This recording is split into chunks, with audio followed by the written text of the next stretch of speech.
y Ajá. capaz como que,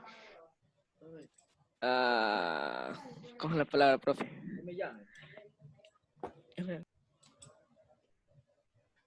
O sea, uno se siente como que cierta impotencia, ¿verdad? Como se siente Sí, superior a los demás países. ya Ajá, sí. Y exacto. quería, Sí, sin embargo, jóvenes, nosotros podemos de alguna manera Que sus contribuir países sigan desarrollando. al desarrollo, ¿sí? Del país es con nuestro estudio. Y otra cosa, jóvenes, otra cosa, tenemos que Profesor, ser, perdón que le interrumpa, diga, pero Ángel Sanginés me acaba de decir que se le había cortado el Zoom. ya, ok. Entonces les decía, no hay problema, ya mismo se une nuevamente y lo volvemos a aceptar. Entonces les decía, jóvenes, que existe, uno se siente una impotencia grande ante estas situaciones, pero pues la forma como nosotros podemos generar desarrollo en nuestro país, una es con el estudio, pero otra, jóvenes, y quizá más importante que el estudio, sinceramente, es el cultivar y el aplicar sobre todo, el vivir sobre todo, valores jóvenes, valores éticos, porque de qué me sirve también tener estudio si después no tengo ética, no tengo valores para aplicar eso que yo conozco. Yo puedo tener como 20 doctorados, pero ¿y si soy una persona corrupta? ¿Y si yo utilizo esos doctorados para llegar a tener un cargo público? Y cuando llegue al cargo público robo lo que más puedo al país, al Estado. ¿De qué me han servido los doctorados? De nada. Entonces, pues, o sea, me han servido para dañar a la gente. Y o sea, eso es lo más vil, lo más cruel que puede existir. Entonces, jóvenes, así como el estudio es importantísimo para generar desarrollo, no digo que no, el estudio es indispensable para generar desarrollo, pero también es indispensable, en la misma medida, es indispensable los valores, ¿sí? Tener una ética para uno hacer el bien a la sociedad con nuestros estudios, con lo que sabemos, o en el cargo donde a nosotros nos coloquen. Y jóvenes, le resumo en una palabra. Tener ética es que aunque tú puedas robar millones de dólares, tú no lo haces. ¿Por qué? Porque tú eres consciente, tienes ética y dices, no, yo no puedo robar eso. Aunque está facilito aquí robar. Soy presidente, soy director de no sé qué ministerio, soy una gran autoridad. Qué fácil es robar para mí. Pero no lo hago, no me llevo ni un centavo. Ni permito que nadie robe en mis narices ni un centavo. Porque robar no está bien, no es ético. Además, ese dinero no es mío, ese dinero es de la gente. La gente lo paga, lo genera con sus impuestos, con su trabajo, y es para brindarles un servicio a ellos. Eso hace una persona con ética. Bueno, jóvenes, continuando en nuestra historia latinoamericana, en 1830 comienza ya una época republicana, se eligen los primeros presidentes, acá en el Ecuador el primer presidente fue Juan José Flores, no era ecuatoriano, de origen venezolano, pero bueno, fue nuestro primer presidente ya en la vida republicana. Pero como les decía, jóvenes, cuando se acabó la tiranía del Imperio Español, prácticamente como surgió en aquellos tiempos un refrán, fue el último día del despotismo y el primero de lo mismo. Es decir, jóvenes, porque no hubo un mayor cambio. Entonces, en la época republicana, Latinoamérica comenzó a producir oro, plata, cobre, estaño, salitre, muchos minerales más. Asimismo, desarrolló más la agricultura, café, cacao, caña de azúcar, etc. ¿Y cómo vemos, jóvenes? En ningún momento aparece el desarrollo de la industria, de las fábricas, de la ciencia y la tecnología. ¿Sabe por qué, jóvenes? Porque la doctrina Monroe, con el famoso América para los americanos, prácticamente nos pusieron una sentencia y nos dijeron, ustedes, señores latinoamericanos, ustedes no, ustedes tienen que servir solo para hacer nuestra finca. Prohibido desarrollarse, prohibido generar tecnología. Ustedes sirvan como nuestra finca, ustedes solamente produzcan materia prima. Sí, ustedes van a sembrar cacao, me venden las pepitas de cacao, yo voy a, con mi tecnología, con mi ciencia, voy a comprarles a ustedes baratísimas esas pepitas de cacao y yo las voy a meter en una fábrica y a ustedes mismos les voy a vender chocolates Ferrero Rocher 10 veces más caras que esas pepitas de cacao que ustedes me venden a mí. Tremendo negocio, mira. Por eso, jóvenes, miren, dicen que en el Ecuador tenemos el mejor cacao del mundo, pero ¿quiénes tienen las fábricas más grandes de chocolates del mundo? ¿Acaso no es Suiza? ¿Acaso un Ferrero Rocher? ¿Acaso las fábricas Nestlé, que son de Suiza, que son fábricas europeas? Y ellos ni siquiera siembran cacao. ¿Sabe por qué? Porque en Europa no se da el cacao, porque no tienen el clima que tenemos aquí en Latinoamérica. Y sin embargo, ellos tienen las fábricas más importantes de chocolate del mundo. Y nosotros, que sí sembramos, que sí produce en nuestra tierra el cacao, no tenemos fábricas de ese tamaño, de esa dimensión como Nestlé o como Ferrero Rocher. Entonces ahí está la diferencia, jóvenes, que a nosotros nos acostumbraron y nuestros pésimos gobiernos siempre nos han mal acostumbrado a que nuestros territorios, a que nuestros países solo sirven para producir materia prima y nada más, como si los ecuatorianos no tuviéramos inteligencia para crear fábricas, para generar tecnología. Sí la tenemos, pero las políticas del gobierno muchas veces hacen que no se logren desarrollar realmente esos proyectos y siempre seguimos en lo mismo y lo mismo y lo mismo. Producir bananos y los vendemos y nada más. Producir petróleo y lo vendemos en crudo a los demás.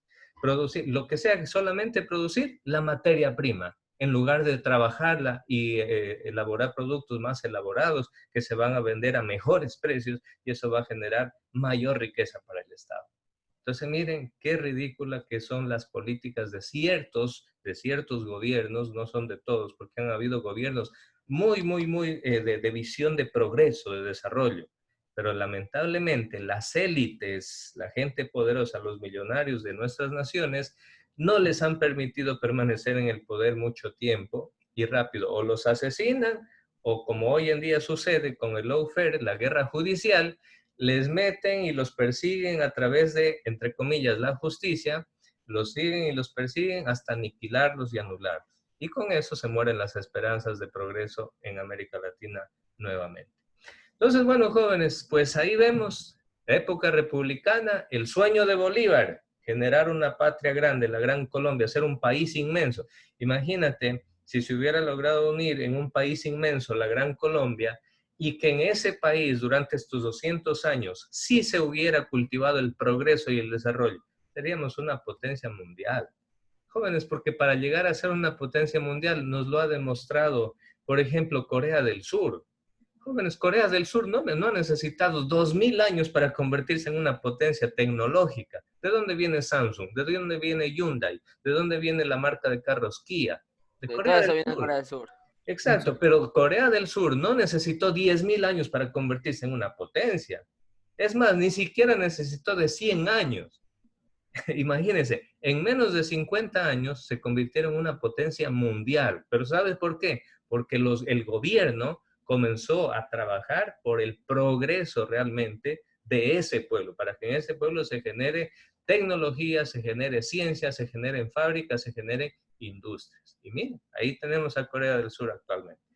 Entonces, jóvenes, pues lamentablemente nuestras pésimas élites de gobierno han sido las que siempre nos han tenido pisoteados hasta el día de hoy. Entonces, bueno, con la época republicana estaba el sueño de Simón Bolívar de generar esta patria grande, de generar una patria poderosa, fuerte, que se desarrolle, que progrese, pero al mismo tiempo estaba el sueño de Estados Unidos. Miren, aquí está caricaturizado en esta imagen. Acá arriba el sueño de Bolívar luchando por América Latina, luchando por la Gran Colombia. Y acá abajo el sueño del plan Monroe, de la doctrina Monroe, América para los americanos. Y jóvenes, aclaro lo siguiente, no es que yo le tenga algo de pronto en contra de la cultura estadounidense, al contrario, si existe un país que yo lo admiro es Estados Unidos, por su ciencia, su tecnología, su cultura, por otra cosa, la capacidad de innovación que tiene. ¿Quién va a negar, jóvenes, la capacidad de innovar que tienen los estadounidenses? El hecho de generar nuevas ideas y de una idea generar una nueva creación, un nuevo invento que transforme el mundo. ¿O dónde creen que han nacido los grandes inventos que hoy en día han transformado la sociedad, como el Internet, por ejemplo? ¿De qué país es Facebook, Google? Amazon. ¿De qué país es Apple? ¿De qué De país Estados es Unidos. Amazon? De Estados Unidos. Entonces, Estados Unidos. jóvenes, o sea, aquí quiero que se entienda bien.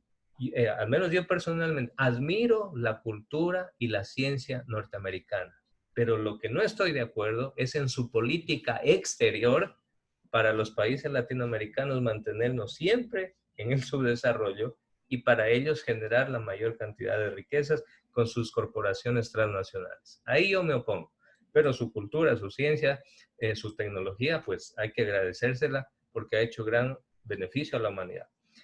Luego, jóvenes, pues aquí viene la parte que toqué en este momento, las corporaciones transnacionales. En la época republicana comenzaron a surgir en Estados Unidos grandes compañías. ¿Sabe por qué? Como ya se fueron los españoles, les quedó América Latina enterita para explotar los recursos que había acá.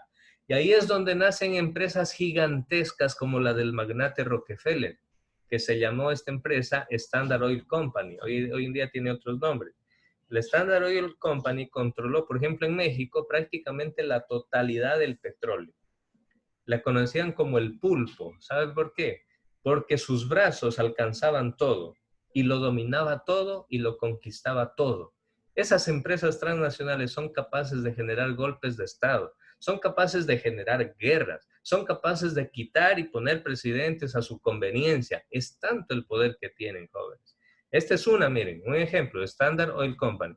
Otra, la United Fruit Company, que controló en aquel entonces la producción agrícola de millones y millones de hectáreas de tierras cultivables en América Latina. Y aquí surgió, jóvenes, algo que ha pasado a la historia con un nombre de terror. Lean el nombre que está ahí, la masacre de las bananeras. Sucedió en Colombia, cuando los empleados de las bananeras se unieron para protestar en contra de las injusticias que esta empresa norteamericana, la United Fruit Company, estaba cometiendo, injusticias en contra de sus trabajadores. Entonces se unieron a protestar, pero aquí con este pequeño video les voy a demostrar cómo funcionan las empresas transnacionales cuando quieren, cuando ellos quieren salirse con la suya y cuando ellos quieren hacer que sus intereses prevalezcan por encima de los intereses de una sociedad, de un pueblo, vamos a ver qué es lo que están dispuestos a hacer y qué es lo que realmente hacen hasta lograrlo. Entonces, observen, jóvenes, en qué consistió la masacre de las bananeras. Observen el papel que juegan los políticos, tanto los de acá de Latinoamérica como los políticos extranjeros que siempre van a defender los intereses de sus empresas. Jóvenes, si una empresa gigantesca como es, por ejemplo, hoy en día, la empresa Chevron, la empresa Texaco, la empresa Shell, por ejemplo, y estas empresas mundiales gigantescas, enormes, pertenecen a un país. Y si en un estado, en un país, se les quiere poner las cosas en regla, ¿ustedes creen que no va a saltar el gobierno, el presidente del país dueño de esa empresa? Obvio que va a saltar. Y enseguida se comienzan a mover las fichas políticas, comienzan a amenazarse, a decirse, amenazarse que esto, que lo otro, hasta que al final hacen que triunfe la empresa y no el pueblo. Entonces, observen, jóvenes, este video, por favor. Este programa es financiado a través de televisión. A ver, vamos a adelantar.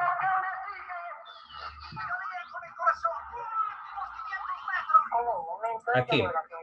Masacre de las bananeras 1928. En los años 20 el comercio nacional comenzaba a abrirse de una manera sin precedentes al mercado internacional.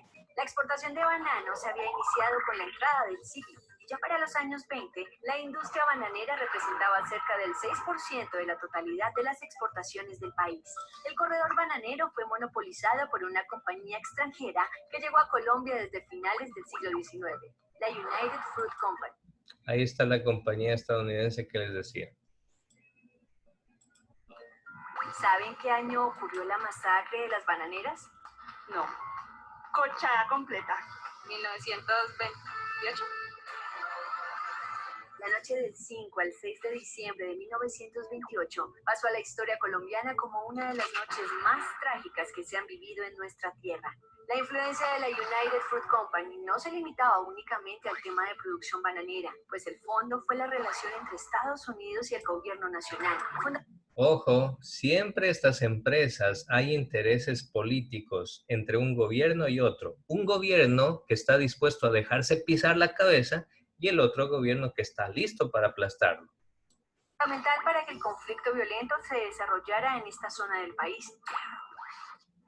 A finales de la década tenemos una reconstrucción de las relaciones con los Estados Unidos y eso mejoró las relaciones, mejoró las exportaciones colombianas hacia los Estados Unidos y viene la producción masiva de banano mediante una modalidad de contratistas y de tercerización de las fuerzas laborales que causaron muchos conflictos en los cultivos de la zona bananera.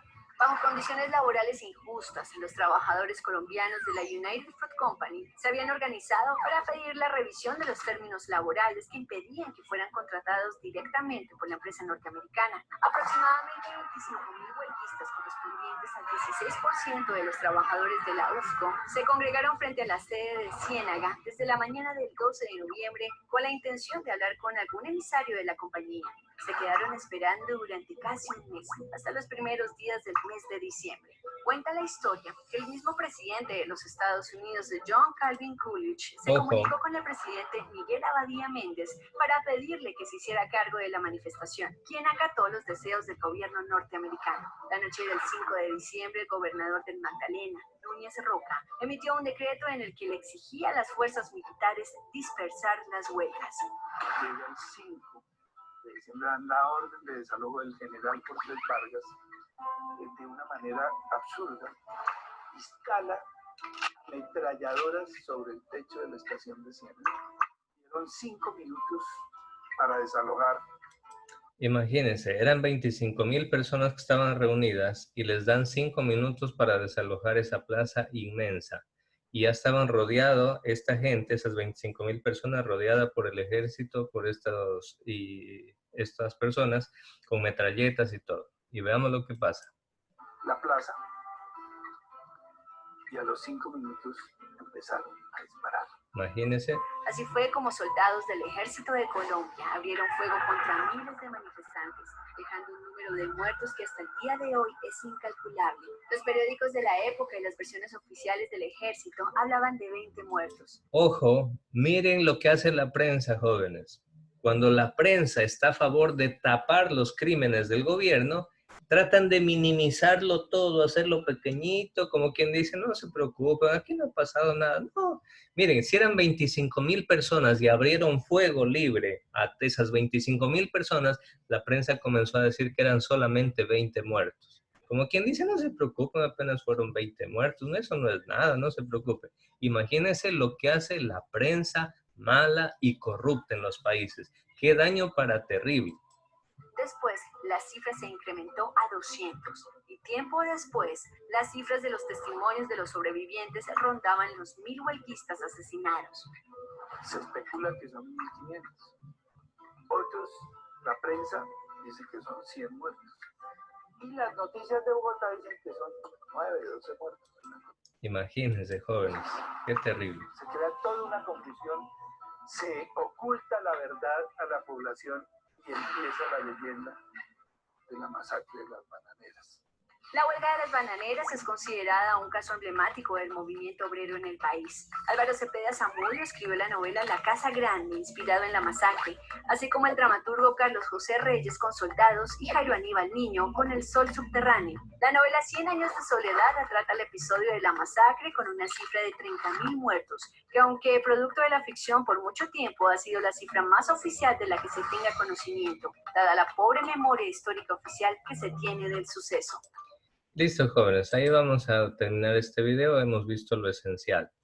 Bien, jóvenes, pues con esto finalizamos el tema. Espero que haya quedado clara la idea de cuáles han sido los motivos por los cuales hasta el día de hoy, lamentablemente, América Latina no logra desarrollar. Y cuando el pueblo quiere rebelarse y busca progreso y busca que se haga justicia, ya sabemos lo que pasa, jóvenes. Acuérdense, octubre del 2019 en el Ecuador, el año pasado. El pueblo se rebela contra las injustas medidas económicas del gobierno. ¿Y qué hizo el gobierno? Pues sacó a policías y militares a las calles a disparar. Y no solo gases lacrimógenos, sino en muchos casos perdigones y balas que realmente tenían la intención de matar. Hoy en día el ministro, terrible el ministro de gobierno que tenemos, no, perdón, no es de gobierno, sino de las Fuerzas Armadas, Seguridad Nacional, que quiere que se apruebe una ley donde se les dé permiso a policías y militares de utilizar armamento letal en las manifestaciones. Es decir, que si el pueblo sale a protestar, ellos tienen ya permiso de matar. Imagínense lo que se pretende. No se sabe si le aprobarán ese proyecto de ley, pero esas son las intenciones. Bueno, jóvenes, ahí vamos a terminar y muchas gracias por su atención y nos vemos la próxima semana, ¿sí?